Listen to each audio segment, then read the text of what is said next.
दोस्तों welcome to ICM channel. आज हम लोग यहाँ पे जानने वाले हैं दो स्टॉक के बारे में। तो फर्स्ट यहाँ पे होगा आरआर केबल और जो सेकंड है वो यहाँ पे अदानी विलमार। तो आप इस वीडियो को जरूर से अंत तक देखना। पहले हम लोग यहाँ पे जानते हैं आरआर केबल के बारे में। तो देखो आज के दिन यहाँ पे आपको 9% तक का एक शानदार गेन दिखाई दिया और इसका वजह क्या है? देखो इसका वजह है क्वार्टर का रिजल्ट, ठीक है, जो आपका कल के दिन आते हुए दिखाई दिया। लेकिन साथ साथ देखो हम लोग यहाँ पे एक चीज़ और जानते हैं कि कल के दिन कंपनी ने जो है डिविडेंड भी अनाउंस किया है 3 रुपया पर शेयर। अब ये जो स्टॉक को जो मैंने पिक किया है, एक सर का कमेंट है। तो देखो जो सर का यहाँ पे क्या बोलना है कि यहाँ पे टेक्निकल बताने के लिए, सर देखिए यहाँ पे टेक्निकल अभी बताया जा नहीं सकता है। वैसा क्यों? क्योंकि ये जानते हो कि आप जानते हैं कि ये जो स्टॉक जो आया है वो यहाँ पे हाल ही फिलहाल आपको आते हुए दिखाई दिया है और ये अभी कहीं ना कहीं सबसे आपको ऊपर मतलब एक ब्रेकआउट यहाँ पे हो चुका है। जैसे यदि हम लोग यहाँ पे चार्ट को देखें, मान लो कि यदि हम लोग यहाँ पे देखते हैं एक साल का, ठीक है, ऐसे ही हम लोग यहाँ पे देख रहे हैं और इसके हिसाब से देखोगे तो ये जो है आपको लेवल, ये लेवल आज के दिन यहाँ पे ब्रेकआउट आपको हो चुका है। तो अब ये स्टॉक कितना ऊपर जाएगा इसकी कोई भी गारंटी है नहीं। तो फिलहाल हम लोग यहाँ पे टेक्निकल को तो फोकस नहीं कर सकते हैं, लेकिन हाँ यदि कुछ बेसिक फंडामेंटली यदि हम लोग जान लें तो देखो यहाँ पे जो है return on capital employed company का 15% का है, जो यहाँ पे सही है। मैंने बताया हुआ है कि 12% के ऊपर होना चाहिए किसी भी कंपनी का आरओसी और यहाँ पर 15% है, मतलब कंपनी का पैसा जो है वो 15% से ग्रोथ कर रहा है। अब यदि हम लोग यहाँ पे नंबर पे अगर फोकस करें, जो यहाँ पे नंबर आते हुए दिखाई दिया कल के दिन, तो 1367 करोड़ से जो है बढ़कर आपको 1610 करोड़ तो दिखाई दे ही रहा है। लेकिन खास बात क्या जानते हो? सेल्स नहीं, खास बात है इनका नेट प्रॉफिट 37 करोड़ से बढ़कर 74 करोड़, मतलब कि यहाँ पे 100% जंप दिखाई दे रहा है। मतलब यहाँ पे जो प्रॉफिट है वो यहाँ पे डबल हो चुका है, ठीक है, और इसलिए आज के दिन स्टॉक में गजब का गेन देखने को मिला है। अब देखो यहाँ पे इसी के कारण जो है ऑलमोस्ट 1 महीने पहले भी जो है एक ब्रोकर ने टारगेट दिया था और अब उनका टारगेट और भी अचीव के पास जो है पहुंच चुका है। जैसे कि यहाँ पे आप साफ तौर से लिखा हुआ देख रहे हो कि यहाँ पे लास्ट मंथ जो है डोमेस्टिक ब्रोकरेज हाउस मतलब जेएम फाइनेंशियल ने जो है इस स्टॉक को यहाँ पे बाय रेटिंग आपको दिया था और उनके हिसाब से जो टारगेट था वो टारगेट आप देख सकते हो कि 1650 रुपया। मतलब अभी भी यहाँ से देखोगे जो आज के दिन आपको हाई था उस हिसाब से 100 पॉइंट और ऊपर स्टॉक जाते हुए दिखाई देगा इनके हिसाब से। अब देखो जानते हो कि यहाँ पे कंपनी का काम क्या है। ये जो आरआर केबल है वो एक लीडिंग कंपनी में से एक है और साथ साथ मैं आपको बता दूं कि इनका जो मेन जो चीज़ क्या है कि जो इनका को हिस्ट्री है, आपको जो ऑपरेटिंग हिस्ट्री है वो यहाँ पे 25 ईयर्स का है। तो ये कोई ऐसा नहीं कि भाई आज की कंपनी नहीं, भाई इनका हिस्ट्री देखोगे 25 साल मतलब 25 ईयर्स पुराना है।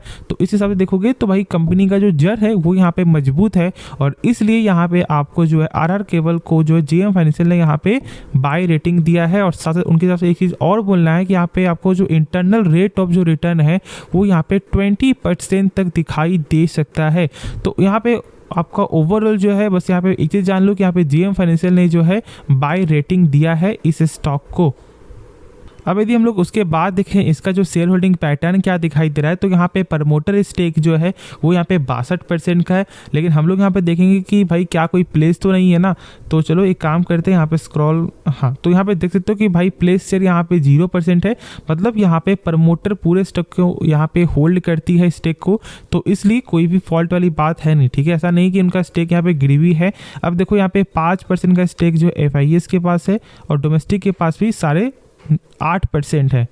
उसके बाद यदि आप लोग यहाँ पे एक बार गौर करोगे तो जो यहाँ पे कर्ज जो है मतलब आपको जो बोरोइंग है वो यहाँ पर कम होते हुए दिखाई दिया है पिछले कुछ ईयर से। 440 यहाँ पे दिखा रहा है, मतलब 440 करोड़ का यहाँ पे है जो कर्ज है और जो यहाँ पे टोटल एसेट है वो भी यहाँ पे लगातार गेन करते हुए दिखाई दे रहा है। तो भाई मेरे हिसाब से ओवरऑल यहाँ पे नंबर तो भाई अच्छा आया ही है। साथ साथ कंपनी ने जो डिविडेंड अनाउंस किया है और बेसिक से देखो एडवांस तक कंपनी ओवरऑल यहाँ पे सही जो है दिखाता है। बस एक चीज़ यहाँ पे क्या है कि एक हाई वैल्यूएशन पे स्टॉक यहाँ पे ट्रेड हो रहा है, लेकिन जो ब्रेकआउट हुआ है उसके कारण कहीं ना कहीं यहाँ पे आपको हेल्प मिलते हुए दिखाई देगा। तो यदि आपके पास पहले से है तो आप ज़रूर यहाँ पे होल्ड करके चलो। बाकी फ्रेश एंट्री करना, देखो यहाँ पर जो है एक चीज़ हो सकता है कि अभी जो ब्रेकआउट हुआ है वो स्टॉक कहीं ना कहीं आपको 1650 को भी क्रॉस कर जाए। तो ऐसा भी हो सकता है कि यहाँ से ये आपको एक बार जो रिटेस्ट भी होते हुए दिखाई दे जाए। तो मेरे हिसाब से कुछ दिन वेट कर लो, यदि आपको फ्रेश एंट्री लेना है कम से कम 10-15 पॉइंट का यदि यहाँ पे गेन और हो जाता है तो एक सही बाई का मोमेंटम यहाँ पे देखने को मिल सकता है। तो होप आपको जो है ये स्टॉक के बारे में सही से समझ में आ गया होगा। बाकी जो डाउट हो आपको वो जरूर से आप कमेंट पे पूछना। अब जो यहाँ पे नेक्स्ट स्टॉक है वो यहाँ पे अदानी विलमार। तो देखो आज के दिन भी यहाँ पे आपको 2.5% तक का जो है कमजोरी ही दिखाई दिया है। और जानते हो कि न्यूज़ ये जो है कल का न्यूज़ था और ये कल का न्यूज़ मार्केट टाइम में ही देखने को मिला है। अब शायद बहुत से लोगों को यहाँ पे मालूम होगा, बहुत से लोगों के साथ यहाँ पे नहीं मालूम होगा। तो मैं यहाँ पे एक चीज़ बस आपको बता दूँ कि इसलिए मैंने आपको अदानी विलमार हो या फिर अदानी का कोई भी स्टॉक हो, मैंने आपको सलाह नहीं दिया था कि हाँ आप इसके बारे में सोचो, ठीक है। बस देखो यहाँ पे एक चीज़ को आपको समझना है कि जो ये एक रिपोर्ट है, ठीक है, तो इस रिपोर्ट को भी ऐसा यहाँ पे कंफर्म तो आपको मानना नहीं है। और यदि ऐसा हो भी जाता है तो ये भी देखना है कि भाई कौन सी जो कंपनी एक्वायर कर रही है, कौन सी कंपनी बाई कर रही है। ऐसा हो सकता है कि और कोई टॉप की लेवल की कंपनी थी यहाँ पे जो बाई कर ले, तो इसके लिए और खास बात यहाँ पे हो जाएगा, ठीक है। तो यहाँ पर भाई आपको जो गलत जो डिसीजन से यहाँ पे नहीं देखना, इस बात को सही से भी आप समझ लो। मेरे हिसाब से यदि पैनिक हो गए तो फिर पैनिक में कुछ गलती कर सकते हो। तो इसलिए यदि आपने उस लेवल से स्टॉक को बाई किया हुआ है, क्योंकि बहुत से लोग के पास अच्छा खासा प्राइस है, उनका यहाँ पे बाई होगा, तो यहाँ पे अभी आप होल्ड करके चलो, वही सबसे बेस्ट ऑप्शन होगा। लेकिन यदि हम लोग यहाँ पे न्यूज़ को समझें, यहाँ पर जो न्यूज़ है ना उस न्यूज़ के साथ यदि हम लोग यहाँ पे एक बार गौर करें तो साफ तौर से लिखा हुआ है कि अदानी ग्रुप जो है वो यहाँ पे बातचीत कर रही है अपना इंटायर स्टेक जो है सेल करने का। अदानी विलमार का 43.97% है। और यहाँ पे देखोगे तो यहाँ पे वही चीज़ है कि ये आपको मल्टीनेशनल कंज्यूमर गुड्स कंपनी के साथ यहाँ पे बातचीत कर रही है।